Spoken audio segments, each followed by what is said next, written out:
Thunder, lightning, rain beats down on the stony landscape. Jagged rocks point towards the heavens as though trying to puncture the clouds. You're not used to it being so dark, yet you're here to find something. Here to find something that you were sent to search for. And you're so close. You are on a relatively small island, mostly stone, some vegetation clings on here and there. It is rain-beaten, you have traveled far, you're tired, you are eager for this to be over. You see on the horizon a ship. A ship that has just touched down. A ship you've been chasing. Wind ripping away at her hair. Dawn struggles against the hurricane that's forcing her backwards. Pointing forwards, she yells something that's carried away, snapped up by the wind. The ship lurches forward, rain streaming across the deck. She points at the ship ahead. You have the drop on the ship. It hasn't noticed you yet. You have piloted your vessel within range of it. Any further, and you're likely going to risk being discovered. The rain is providing cover for now. If you wish to blitz it, you could likely close before it notices. I cast my gaze across the darkened ship, eyes barely meeting the gaze of our stalwart pilot, Quigley Cartwright. It's hard to meet Quigley's eyes as he is slightly leaning back at the exact angle of the rain, so it appears going perfectly down onto the deck for him. He scans the horizon, it is just turmoil, and he starts to, think in his head how possible it would be to just ram this ship, how fast he could do it. He could probably do it pretty fast. He silently, after receiving the first gaze, just volleys that gaze to the last of the main crew and wonders if Clover will be up for hopping on the front of the ship, shield ready. Unfortunately, Clover von Krone. Clover is on the deck amongst the crew that is rightfully terrified at the experience they're about to undertake. But she's got a smile on her face, handing out cookies to everybody, trying to keep spirits up. Are you, using your shield as an umbrella? Yes, using her massive tower shield as an umbrella. Yeah, Dawn and Quigley exchange incredulous looks, I guess. No. Nourishment is important in the middle of a hurricane. Everybody has to keep their strength up. Dawn, hand to ear. What? Another strike of lightning. Over the lightning, Quigley looks at Dawn and makes a chomp chomp rub tummy motion, thumbs up. Yeah, her face shifts to 100% serious and nods exactly 2 times. Nourishment is important. Quigley nods back 2 times, a sign of perfect understanding. He ushers Clover over because, whatever happens, they might die. He wants to die on a cookie-filled stomach. Clover makes her way over. She's actually not shaken by the horrible storm because of the weight of her armor, and she hands the cookies over to Quigley. They're delicious. Quigley eats one solemnly. Yeah, Dawn walks over to the back of the boat, finally closing within hearing distance, takes a cookie without a word and sits down. They exchange what could be their final cookie break. The three of you, cookies lit by lightning, stare onwards at the ship you've been chasing for so long. You are on the precipice of success. All right. Do we want to blitz them? Do we want to ram them? What's the plan, Captain? Blitzing seems like it would be a good idea. If we could move in without them seeing us, I take a look at the storm around us, which seems likely in this mess. We could maybe throw some of our people at them, performing a boarding action while rolling over. Do you think you could perform a roll, Quigley? The classic board and roll? I was born to do it. I assume you mean we just aileron roll right around the ship and drop our dudes on as we go upside down, right? Is that what you're thinking? That's what I'm thinking. Yeah, Dawn's eyes sparkle. She nods fervently. I support this decision. Just make sure everyone is properly armored. Quigley looks down at his 0 armor. Dawn looks down at her kind armor and shrugs a bit. Clover, would you be okay with leading the boarding party as usual? I will lead the boarding party if that's what you want. Nods. Then let me put these cookies away. Everyone, like, still as serious statues Yeah. while Clover walks around the ship like,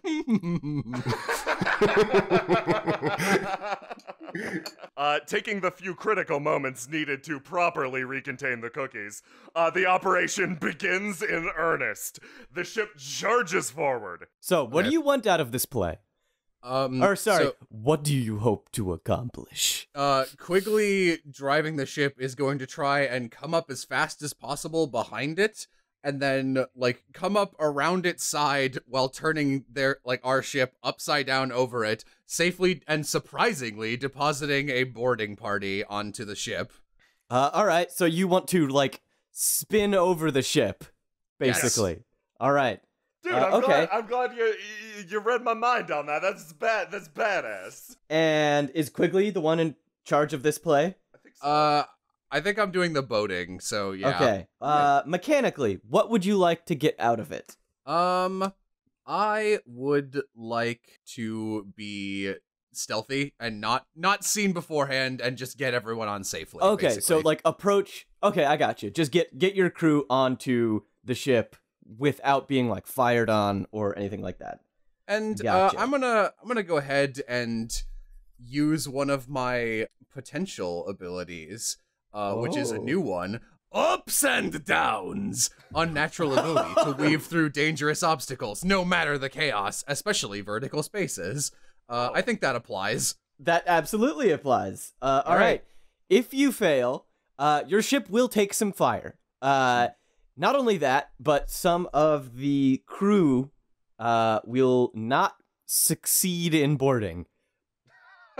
Oh. How not succeed are we talking? I'm part of that crew, but I support your decision.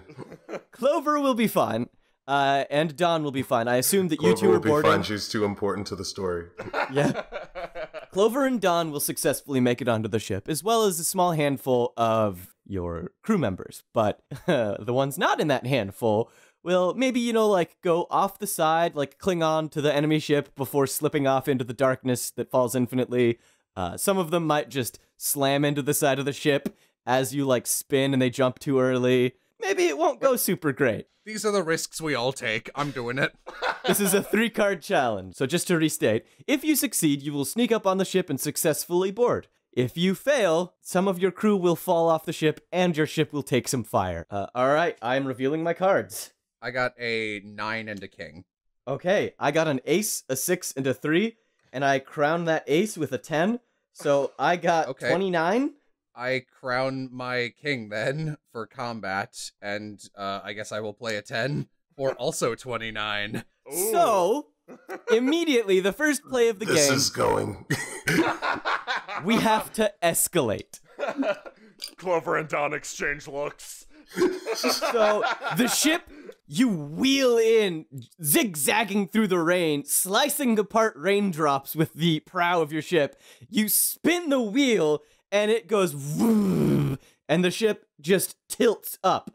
But you see on the ship, as you're going upside down, one of the enemy crewmen light a torch, about to press it to a cannon, and then time stops. So we have to escalate. How can we escalate this? What extra thing do you want? All right, so what I think would be cool is, in addition to spinning around, I would like to pull a sick tricky, either with cannon or with our own mast, that slams into their mast and destroys it. Oh, fuck Oh, yes! shit. Yeah, I'd say with, like, the cannon, as you're going over, you could have somebody fire it and just destroy their mast to limit their maneuverability. We're all used to these sick upside-down maneuvers. I imagine that, like, every spot on our ship has, like, either Velcro or, like, ropes and Ropes shit. tying everything down. Oh, yeah. I'm just gonna block okay. that cannon no matter what happens. Yeah, I was about to say, can I add the Alright. additional condition that if the cannon goes off, Clover deflects it harmlessly?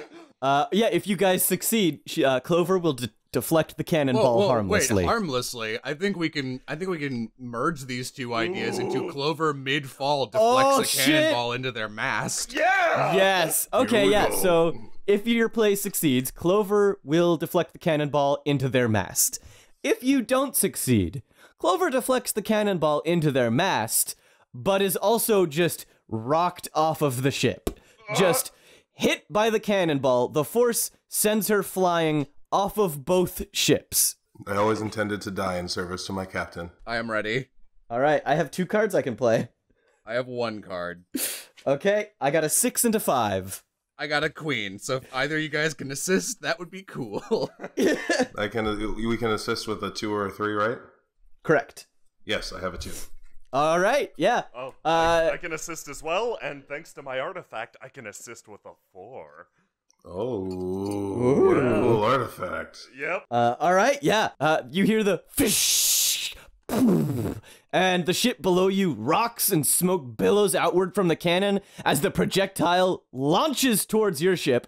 Clover, as your ship is about to go upside down, slides along the rain-slick deck, throws her shield up, and the cannonball ka-chung, bounces off of it. She angles it in such a perfect way that it ricochets into the enemy mast, toppling it, grounding them. I catch my shield and I smile warmly. Quickly pushes up his glasses just as a lightning strikes so it catches the white, just as planned.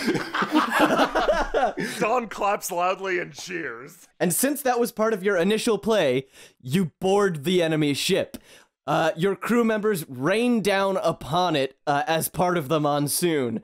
Blades brandished, and Clover, you impact the deck, perhaps splintering the wood a little with your shield.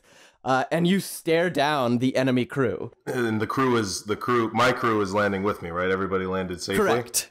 Okay, Yes. so I am going to use Heaven for Everyone to inspire and lift morale amongst my crew so they fight better on my behalf. Okay, and then once everybody roars for their shield mom, I'm going to charge into battle without a weapon. So this is going to be a play. The enemy number is not as many as you'd expect. There are some on deck, but compared to what you've been through to get here, this is nothing. Yeah, I'll just use Don't Stop Me Now. Don't stop me now.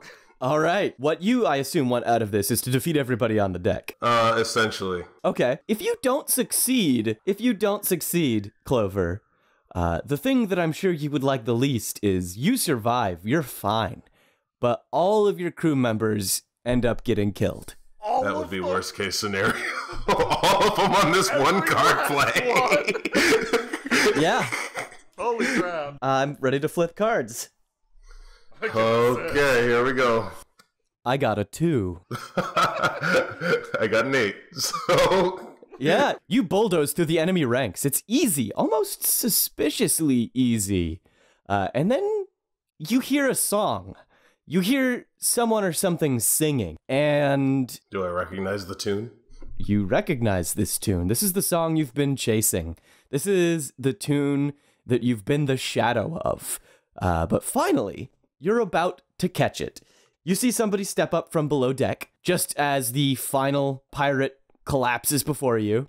She's a very tall woman, long black hair whipping in a wind. She is completely dry. The rain bends around her, and she isn't singing a word. She is rapt, staring at a piece of sheet music that she has. One of her hands is conducting, as though there's an invisible orchestra following behind her. And you recognize she's not the one singing. It's the wind. And then you feel something strange. You feel your hair begin to stand on end. You feel like a little jitter run through your spine. This is what gives it away. As you're holding your shield, you notice sparks jumping from it to your skin. And this is going to be a play. You're about to get hit by lightning. I would like to assist using Under Construction, which is my affinity for machines and repairing ship parts.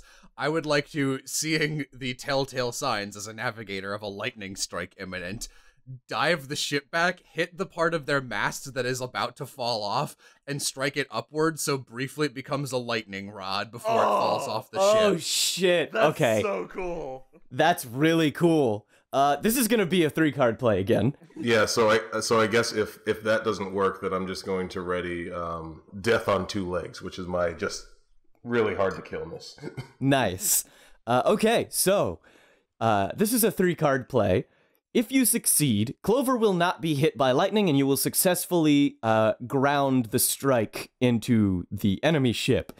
If you fail, your ship will take the brunt of the force. It will fry all of the electrical components on your ship, which would be terrible because your ship flies via an induction hole, which is meant to catch latent potential in the air and convert it into electrical energy so that the ship can function. If your induction hole goes out, your ship drops out of the sky. How close are we to that island? It's a good question, Quigley. We'll see. All right. You're not over it right now, but there's a chance in the future that you might be able to get your ship over it if you fail. So this is a 3-card play, and I'm going to play a challenge cache. All right, let's do it. I'm going to blow all my cards early so Faust can kill all of us. All right, so flipping. I got a queen, a 10, and an ace. So I'm crowning that ace with a king, and the challenge cache is an 8. So that's 48. Oh all right, my let's see how barely we don't how barely we die. All right, so I have a 3 and a 6, which makes a 9, an ace, which is 19. I'm gonna draw. Oh, the best card, a 2. All right. You still could have succeeded with a joker, and it would have been fucking tight. I know. All right. 21. So, Clover, this is what you see. You see the woman before you, hair whipping in the wind, flick her hand, and then you see everything go white. You look up, realizing that that strike was meant for you, but it didn't hit you.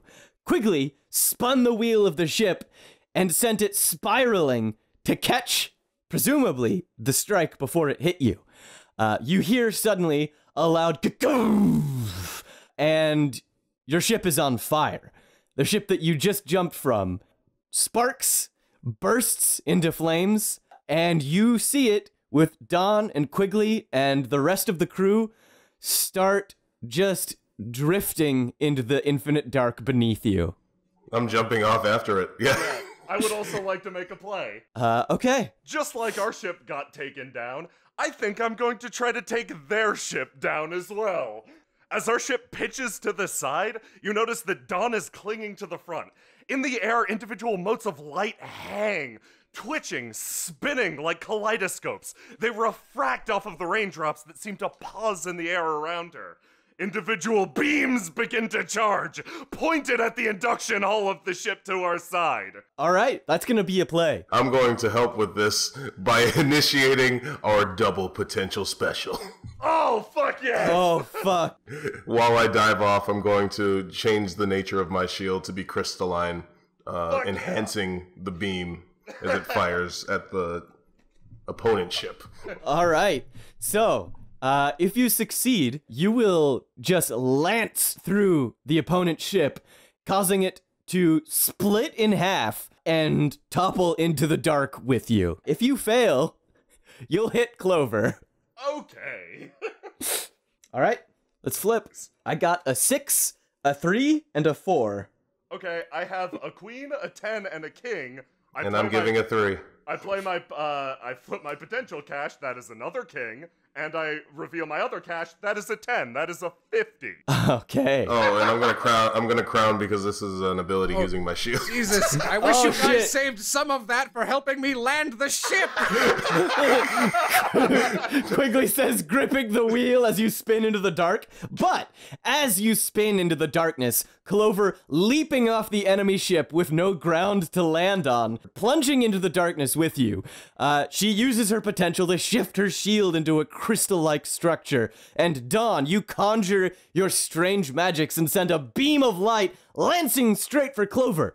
But not to Clover, to her shield. It ricochets around inside her shield, amplifying until a massive laser lances outward, slicing the enemy ship cleanly in two.